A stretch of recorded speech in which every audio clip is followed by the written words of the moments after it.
I did like Joe Biden. I voted for him enthusiastically in 2020. And objectively speaking, the first 2 years of his presidential term were the most consequential of any president, including presidents who had served 2 terms in 60 or 80 years. What he and Democrats got through the House and through the Senate and signed into law during the first 2 years of his presidency was incredible, especially considering that they had 1 or 2 vote margins in each of those bodies. I think Pelosi had a margin of 5 votes, and the Senate was tied, or 1 vote in the Senate, something like that. I mean, Kamala Harris, as vice president, cast more tie-breaking votes than any vice president in history to pass Biden's legislative agenda, which was incredible. His legislative agenda was incredible, and what he got done was incredible. And immediately after the midterm elections in 2022, he should have announced that he was not running for re-election. From that point on,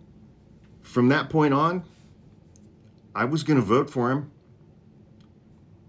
I wasn't happy because he was clearly too old to do the job. And that's not ageism. Before any of you dingleberries come into my comments screaming about ageism. If somebody simply is not physically capable or mentally capable of doing something, that's not discrimination in pointing that out.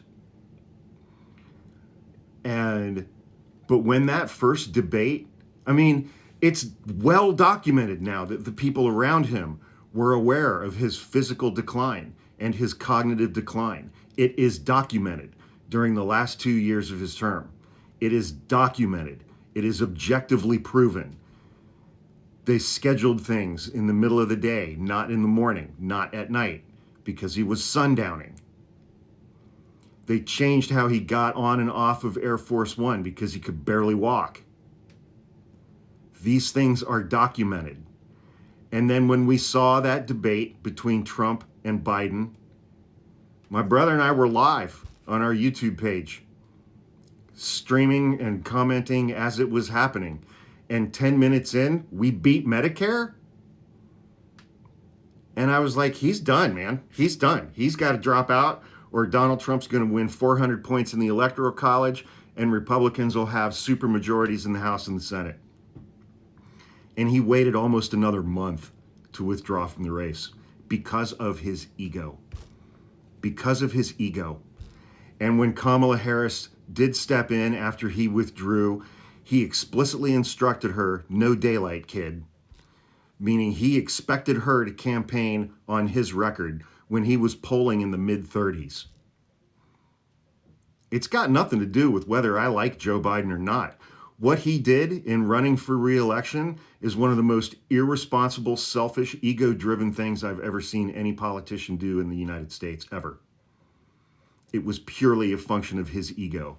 And he fucked every single one of us by doing that. And after I expressed my opinions that he should drop out after that debate towards the end of June, I got mercilessly and viciously and repeatedly attacked on this app by people on the left, by Blue MAGA. I had friends, I had mutuals who like fucking unfollowed me and blocked me and made shitty videos about me